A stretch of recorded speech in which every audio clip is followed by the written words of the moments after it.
October 4, 2008. A 24-year-old American steps off a plane in Pyongyang, capital of the world's most paranoid dictatorship. He's carrying textbooks, a Bible, and absolutely no spy training. Within 6 months, Kim Jong-il's regime hands him something no foreigner has ever been trusted with: unrestricted access to North Korea's elite university. For the next 6 years, he'll walk past armed guards who could execute him for a wrong glance. He'll teach the sons of generals, party officials, future nuclear scientists. They think he's just an English teacher. He's actually gathering intelligence on the Hermit Kingdom's inner circle and funneling it to the outside world. One mistake, one suspicious question, one student reporting him, and he vanishes into a labor camp where 200,000 prisoners are already buried. But here's what makes this unthinkable. He didn't just spy on North Korea. He became one of the only Westerners to live inside the system, eat their food, follow their rules, and somehow convince the most suspicious regime on earth he was loyal. The CIA has spent billions trying to penetrate this country and failed. How did a civilian with no training survive 6 years inside the world's deadliest trap? And what did he discover that North Korea kills to keep hidden? North Korea, a nation sealed by barbed wire and constant surveillance. Every visitor is shadowed and neighbors are potential informants. Open internet and private calls don't exist. For decades, U.S. intelligence was blind inside North Korea. Satellites mapped missile sites but couldn't hear whispers. Offline networks and outdated defector intel left gaps. At one point, even gossip from a sushi chef guided profiles of Kim Jong-un. Human spies fared worse. South Korea sent hundreds north. Few survived. The CIA had no way to place Americans inside. Leakers faced execution. Outsiders faced the same. North Korea was the hardest of hard targets. By 2009, as North Korea's nuclear program accelerated, Washington grew desperate. Trillions spent on advanced technology. Yet, no one inside the one place America needed intel most. To get a spy into North Korea, you'd have to invent him. Someone who could enter legally, blend in over years, earn trust, all without triggering suspicion. An American in North Korea was as conspicuous as a neon sign in a blackout. Except one man was already there. He wasn't a trained operative. He was a Baptist pastor from suburban Virginia. In 2004, he crossed into North Korea with a business proposal. His name was Kim Dong-chul. By the late 2000s, he had become a trusted foreign investor, the only American with a foothold in this forbidden land. He ran a hotel in the Rasan Special Economic Zone, dined with officials, and received personal commendations from Kim Jong, the CIA's white whale. A long-term American resident in North Korea existed by accident. Kim Dong-chul had opened the front door that the CIA couldn't crack. But would this ordinary man agree to become something he never trained to be?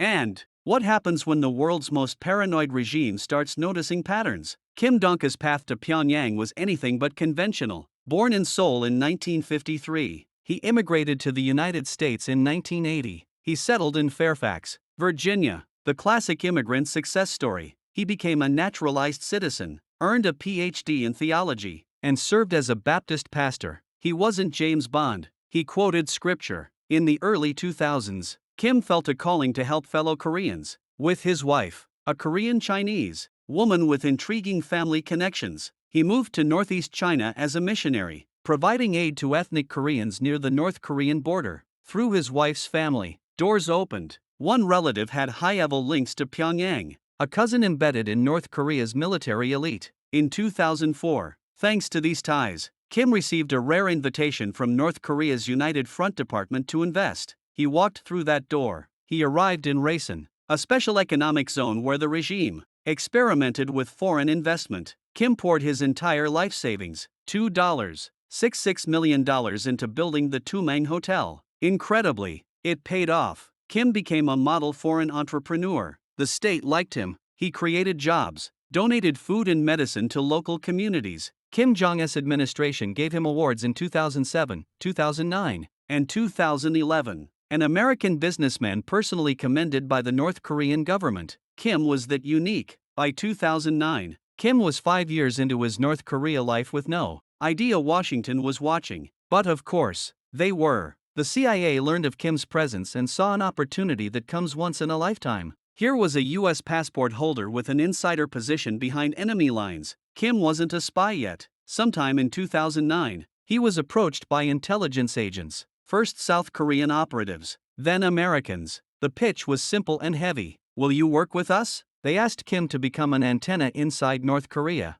a human listening post transmitting what satellites and defectors never could. Kim was stunned. If he said yes, every day would be a high-wire act without a net. If caught, he would face torture, a show trial, a labor camp, or a bullet. No rescues, no prisoner swaps to count on. The CIA made no sweet promises. Two things swayed him. First, his compassion for the North Korean people living among them made him determined to help. He saw suffering up close. Second, the CIA knew what strings to pull. One operative told Kim, "As a U.S. citizen, the U.S. is also your homeland. You could do something for your homeland." Kim Dong was the only American in position to spy inside North Korea. If he walked away, that door might slam shut forever. Kim made his choice. If you've been finding value in this story, hitting subscribe helps the channel keep bringing you stories like this one. It's free, takes 1 second, and means more than you know. He said yes. The CIA and South Korean NIS gave him a crash course in clandestine work. There was no time to pull him out for formal training, so they trained him on the fly in secret meetings during his trips out of North Korea. They equipped him with special tools, a wristwatch containing a tiny hidden camera for snapping photos of documents, a miniature earpiece and receiver, dead drop protocols for leaving USB drives in prearranged hiding spots, simple codes for communication. Kim learned how to use each device and destroy it after use. If any gadget was found on him in North Korea, it would be a death sentence. One day in 2009, Kim Dong crossed back into North Korea, carrying his luggage, his business plans, and a secret that could cost him everything. He was now an American spy in Pyongyang's House of Mirrors. From this moment on, every greeting he exchanged, every smile he offered, every deal he closed might be a lie. Kim was utterly alone. No backup, no extraction plan. The only American in North Korea, now the only spy. What would his first mission reveal, and how? Long before the regime started noticing things that didn't add up? Year 1,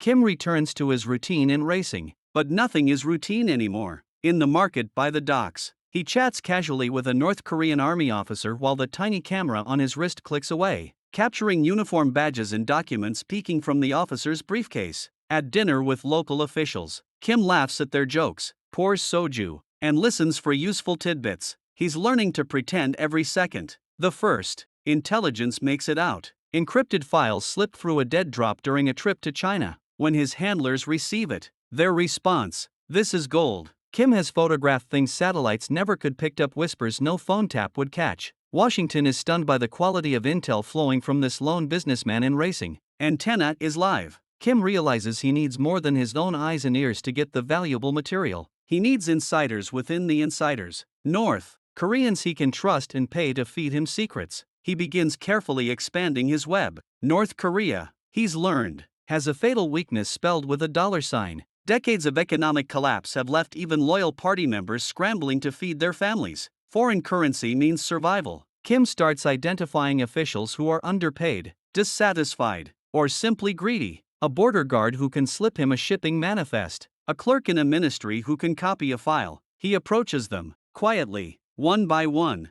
with offers they can't get anywhere else. A few hundred for innocent information at first. Business research, he might call it. Kim made these exchanges look like commerce. He pays for a government schedule of cargo ship arrivals under the pretense of planning hotel logistics. He hires a North Korean driver and pays extra when the driver mentions troop movements he saw on the highway. To the North Koreans, Kim is a rich foreigner sharing wealth. They tell themselves it's harmless. To Kim's handlers, every one of these people is now an unwitting informant. By the end of his first year as a spy, Kim reels in his first major catch, an actual North Korean military officer willing to sell secrets. This officer, we'll call him Agent Zero, passes Kim documents about a naval installation. Kim pays him with an envelope of US dollars. When those documents reach the CIA, analysts are astonished. Human intelligence inside the North Korean military. It's unprecedented in recent memory. Kim's confidence grows. Each success emboldens him and tightens the noose. With Agent Zero on board, one person now knows Kim's secret role. One person who, if compromised or interrogated, could name him. Year 2, Kim pushes further. He recruits a second asset.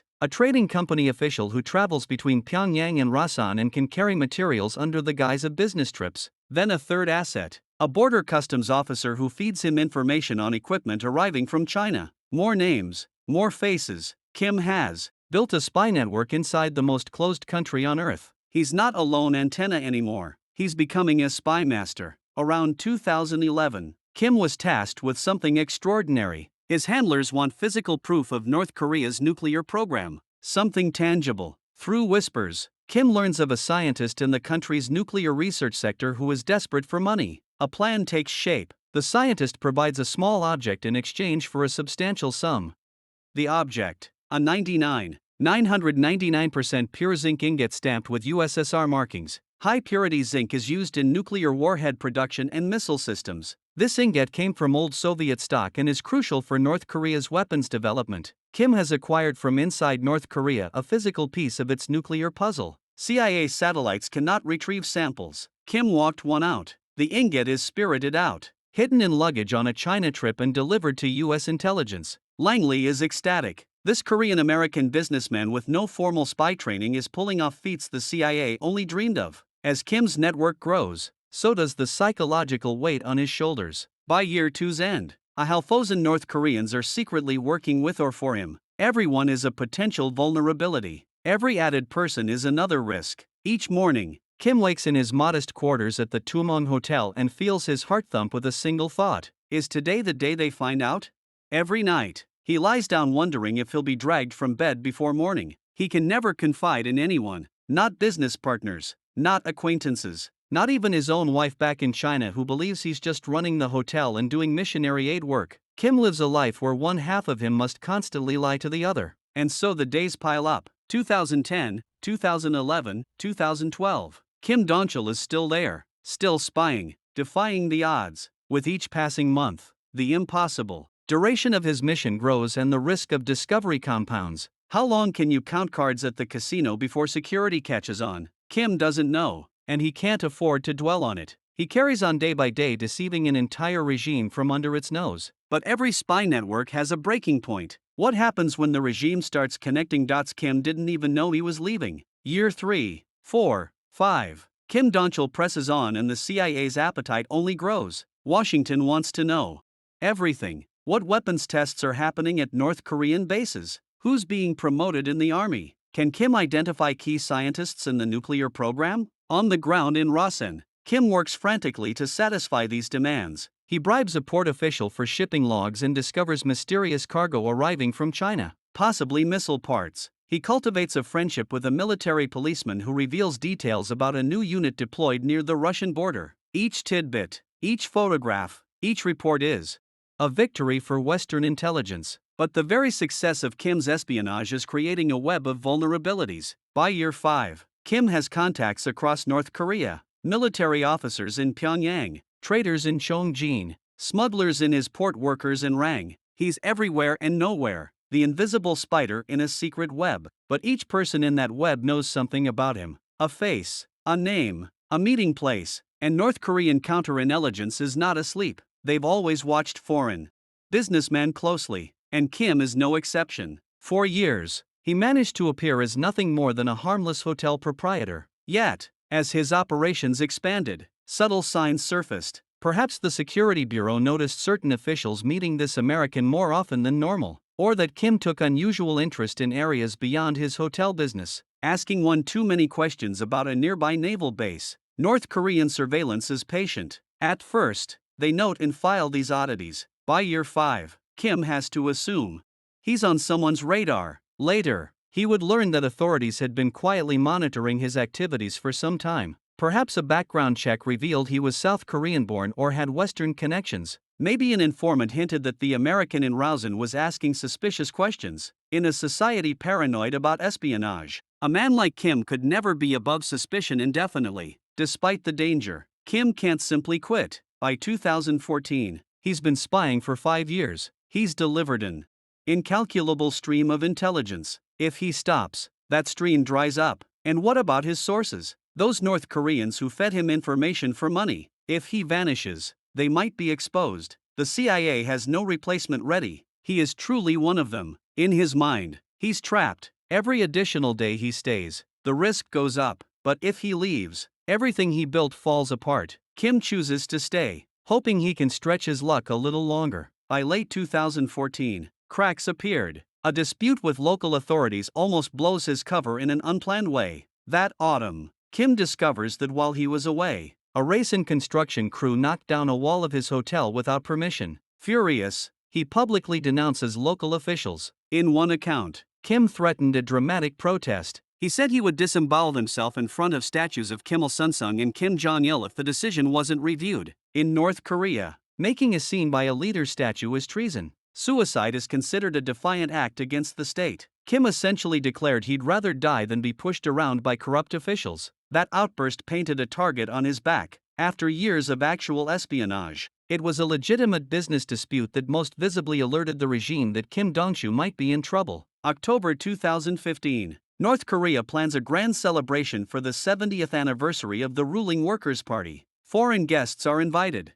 and Kim, as a long-term investor, is among them. Despite the rising heat, Kim returns once more from China. Perhaps he hopes showing up will allay suspicion. But this time the reception feels different. Eyes are always on him, more than usual. On October 1st, he crossed the border for what will be the last time. After a routine meeting with a party official, Kim steps out of a government building. His car waits. He's about to climb in when an unexpected face approaches. One of his own secret agents, a North Korean contact in his network. This man should not be here in broad daylight in public. Kim's stomach lurches. The agent walks straight up and presses something into Kim's hand. A USB drive and a bundle of papers. Intelligence materials he was supposed to deliver covertly, but he's delivering them now in front of everyone. Kim's eyes darted around. Why is his agent acting so recklessly? The man gives a brief odd smile, then slips away. Kim stands exposed, holding sensitive materials in the open. This feels like a setup. His heart pounds. Did his agent just burn him? Or was the agent compromised, forced to play a role? As Kim hurriedly gets into his car, another familiar figure slides in beside him. John Yong-dok, head of the local state security department's counter-espionage office. John has always been cordial to Kim, part of the facade of hospitality toward investors. But today, his presence radiates menace. He politely requests that Kim drive to the Namsun Hotel for a chat. Within minutes of arriving, security officers move in. They confiscate Kim's bag, his phone, and the USB stick. They cover his eyes with a blindfold, bundle him into a vehicle, and speed away. Kim Dong-chul, C-named Antenna, is now a prisoner of the regime he betrayed. As the van carries Kim toward an interrogation cell, one thought might offer cold comfort. The final intel he delivered. Close-up photos of a mysterious vessel in Rajan port made it out. He sent them just days before the mission was accomplished, but it also raised red flags. Perhaps the regime discovered unusual activity around that ship, caught the agent in the act, and flipped him. They baited the hook with a final USB handoff, and Kim took it. After 6 years of running the gauntlet, his luck has run out. What happens to a man when he's dragged into North Korea's interrogation chambers? And was everything he sacrificed, the years, the lies, the people he put at risk worth anything at all? Kim Dong-chul vanishes into the black hole of North Korea's secret police. 4 months, no one knows where he is or if he's alive. Inside interrogation chambers, he lives a nightmare. Interrogators want everything, the full extent of his spying, the names of every contact, the methods. Kim holds out as long as he can, but the methods to break him are beyond brutal. He is beaten daily. Interrogations push him past his limits. Soldiers shatter his fingers under their boots. Sleep deprivation, starvation, electric shocks. Kim later said he was tortured in unusual ways. At one point, consumed by despair, Kim tries to end his own life.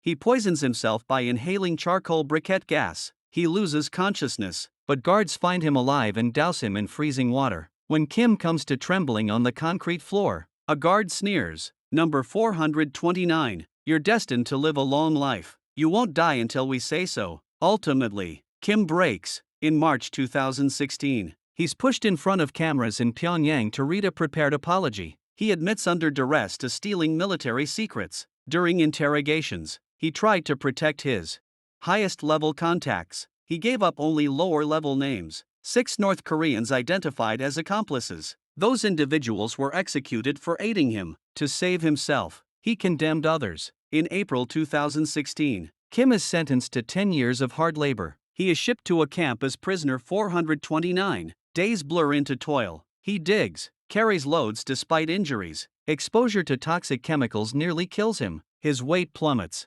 Permanent damage from torture leaves him unable to stand straight. Unbeknownst to him, events unfold beyond those walls. In 2017, a new U.S. president engages in brinksmanship with Kim Jong-un. By early 2018, a thaw begins. U.S. diplomats press North Korea on American prisoners. On May 9, 2018, after 31 months in captivity, Kim Dong-chul is handed to U.S. envoys on a Pyongyang tarmac. Within hours, he's at Joint Base Andrews, shaking hands with President Trump. Emaciated, scarred, but free. The story could end here, but to stop now would ignore what came before. For 6 years, Kim achieved something deemed impossible. He infiltrated North Korea so deeply that he became a trusted participant. He built a human intelligence network where trust is rarer than gold. He gathered military secrets, nuclear details, photographs no satellite could collect. He personally handed files to the CIA. The information informed U.S. understanding of North Korea during critical years. Kim succeeded at his mission every day he wasn't caught. He lasted 2,190 sunrises,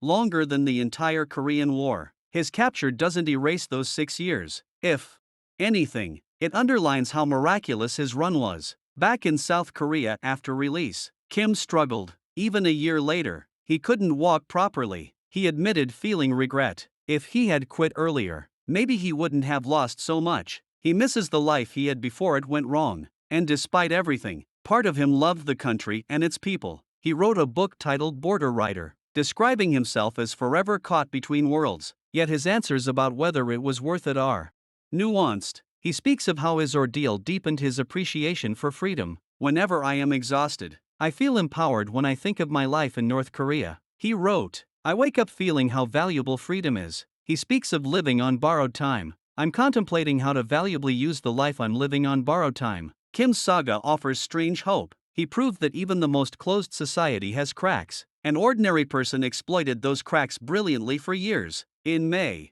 2018, as Kim stepped off that plane, he said he was surprised anyone remembered him. In prison, he had felt completely forgotten. But he wasn't forgotten. His work wasn't in vain. Kim Dong-chul's story doesn't have a tidy moral. It's not a simple victory or defeat. It's both. He lost nearly everything. Years, health, his home in North Korea, yet achieved something no one else has. In intelligence terms, he was one of a kind. In human terms, he was a 62-year-old grandfather who endured the unendurable out of duty and faith. The final image, Kim Dong-chul, once prisoner 429, standing in Seoul a year after release. The life of the border rider is always lonely. He writes, there's no monument for what he did, but we know this. For 6 years, he was the only one. The CIA couldn't do it. The military couldn't. But Kim Dong-chul did. That fact can never be unwritten. Success isn't always about getting away. Sometimes it's about how long you defy the odds before fate catches up. And if you want to see what happens when someone tries to escape North Korea rather than spy inside at the other side of this impossible border, watch this video.